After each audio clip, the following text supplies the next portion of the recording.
कोई भी मुसलमान भाई, क्योंकि पिछले दो दिनों में तकरीबन 10,000 मुसलमान भाइयों ने मुझे फॉलो किया है। पिछले 2 दिनों में 10,000 लोगों ने, जिनमें 90% मुसलमान हैं। और फॉलो करने का रीज़न क्या था? दास ने बहुत पहले दशरथ पुत्र श्री रामचंद्र जी को लेके एक वीडियो बनाया था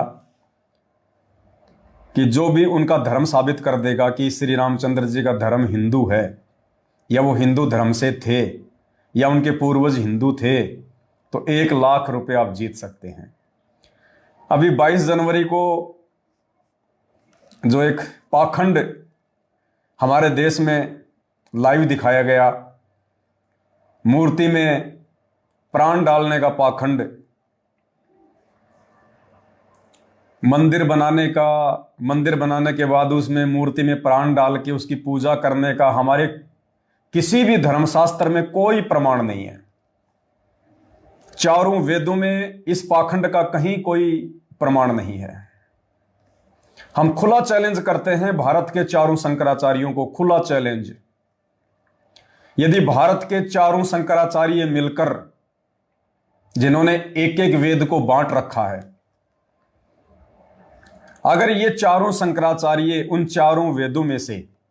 और चारों वेदों का सार है पवित्र गीता जी, तो 4 वेद और श्रीमद् भागवत गीता, इन 5 ग्रंथों से यदि हमारे देश के चारों शंकराचार्य मिलकर ये साबित कर दें, ये प्रमाणित कर दें कि सनातन धर्म में, सनातन संस्कृति में, हमारे वेदों में, गीता जी में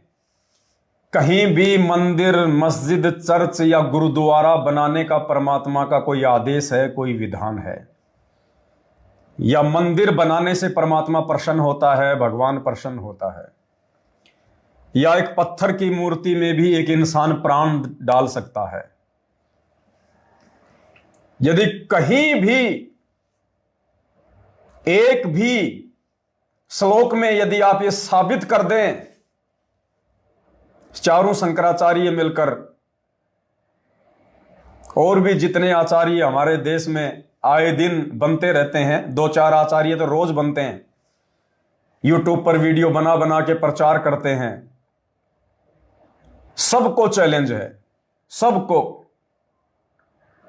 आप साबित कर दो कि हमारे सनातन धर्म में, जिस सनातन धर्म से हिंदू धर्म निकला है, मुसलमान धर्म निकला है, जैन धर्म निकला है, सिख धर्म निकला है, ईसाई धर्म निकला है, यहूदी धर्म निकला है, दुनिया में जितने भी धर्म और संप्रदाय हैं, वो सब के सब सनातन धर्म से ही निकले हैं।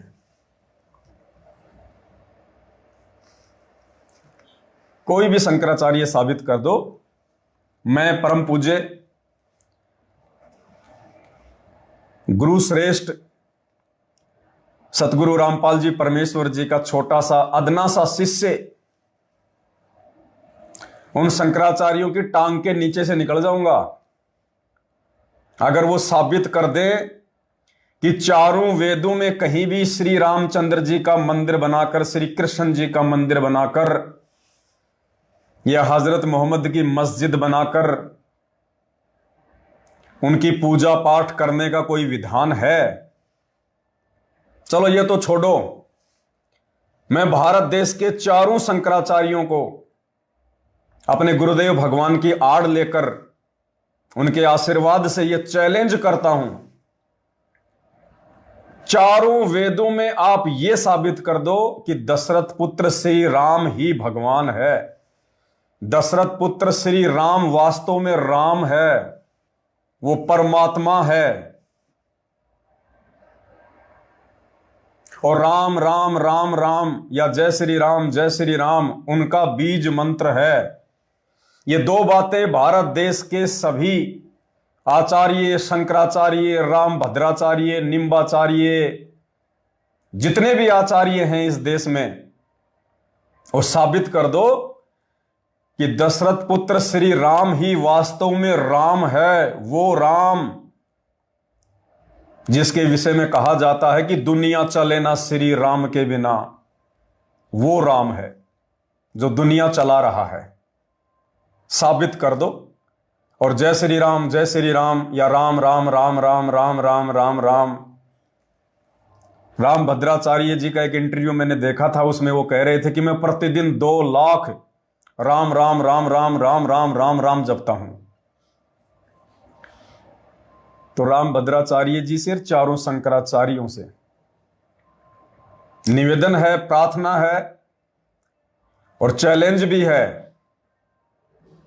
कि श्री राम को, दशरथ पुत्र राम को दुनिया बनाने वाला, दुनिया रचने वाला और दुनिया चलाने वाला राम साबित करके बता दो। चारों वेदों से या रामायण से, महाभारत से, 18 पुराणों से। और जय श्री राम राम राम राम राम उनका बीज मंत्र है, उनका मूल मंत्र है। ये 2 बातें साबित कर दो, आजीवन तुम्हारी गुलामी करूंगा, आजीवन जैसा कहोगे वैसा करूंगा। अन्यथा ये भारत देश की सरकार परम पूज्य सतगुरु रामपाल जी भगवान के इस छोटे से, अदने से, नाचीज, तुच्छ शिष्य पवन दास को एक मौका दे, सार्वजनिक तौर पर इन सभी आचार्य शंकराचार्यों को इकट्ठा किया जाए, जो भी हिंदू धर्म में सर्वश्रेष्ठ हैं, कि हमसे बड़ा हिंदू धर्म को जानने और मानने वाला कोई धरती पर नहीं है। जितने भी चारों वेदों के प्रकांड ज्ञाता हैं, आचार्य हैं, वो सब के सब एक मंच पर इकट्ठे कर दिए जाएं। और एक तरफ ये पवन दास रहेगा, सतगुरु रामपाल जी भगवान के चरणों की धूल। अगर उन चारों शंकराचार्यों को, राम भद्राचार्य को, दुनिया भर के आचार्यों को अगर फिट्टे मुंह नहीं कर दिया, फिट्टे मुंह नहीं कर दिया, अगर उनको धूल नहीं चटा दी, अगर उनसे कान नहीं पकड़वा दिए कि भाई संत रामपाल जी के भगत के आगे ज्ञान चर्चा करने में हमारी औकात नहीं है भाई, तो बताना, मौका तो दे सरकार एक बार। अगर वास्तव में सरकार चाहती है कि हिंदू मुसलमानों का झगड़ा मिट जाए, सब आपस में भाईचारे से रहें, और कौन भगवान सही है, किसकी भक्ति सही है, यदि इसका निर्णय हो जाए,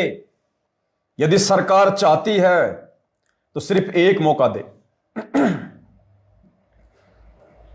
एक मौका दे सिर्फ सरकार, एक मौका। 3 दिन के अंदर अंदर, 3 दिन के अंदर अंदर इस पूरे भारत देश को यह पता चल जाएगा कि वास्तव में धरती पर राम कौन है, असली राम कौन है। जिस राम की भक्ति के लिए ना मंदिरों की आवश्यकता है, ना मूर्तियों की आवश्यकता है, ना पाखंड की आवश्यकता है, वो राम कौन है जिसने दुनिया बनाई, जिसने दुनिया रचाई, जो दुनिया को चला रहा है, जिसने राजाओं को राज दे रखा है, मंत्रियों को जिसने पद दे रखे हैं, वो राम कौन है। इस देश में हिंदू मुसलमान का झगड़ा ही समाप्त हो जाएगा यदि भारत सरकार मुझ पवन दास को मात्र 3 दिन का समय दे, मात्र 3 दिन का। मुसलमान धर्म के जितने भी मुल्ला, मौलवी, काजी, कुरान शरीफ के जितने बड़े ज्ञाता, कुरान मजीद के जितने बड़े ज्ञाता, तौरेत और जबूर के जितने भी बड़े ज्ञाता हों,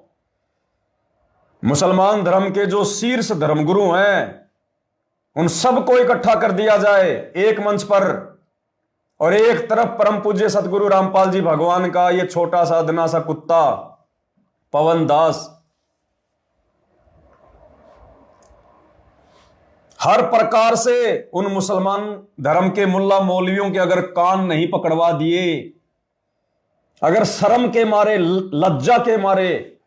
अगर उनकी गर्दन नीचे ना हो जाए तो भैया जो कहोगे वो करूंगा, एफिडेविट पे लिख के दूंगा। अगर ऐसा नहीं हुआ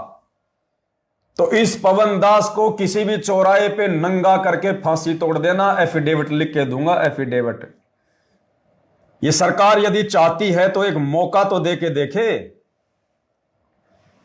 और इसमें सरकार का ही फायदा होगा, इसमें सरकार का ही फायदा होगा। अन्यथा 2028 तक ना ये सरकार रहेगी और बहुत भयंकर तांडव मचेगा धर्म के नाम पर, बहुत भयंकर।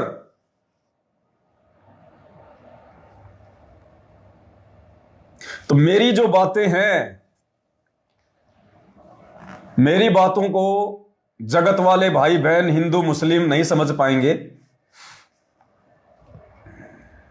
क्योंकि ये उस समय समझेंगे हमारी बातों को, साथ संगति की बातों को, जिस समय ये परम पूज्य सतगुरु रामपाल जी भगवान के सत्संग सुनना शुरू करें। तब इनकी बुद्धि खुलेगी, इनकी बंद बुद्धि के पट खुलेंगे, ताले खुलेंगे, इससे पहले नहीं खुल सकते।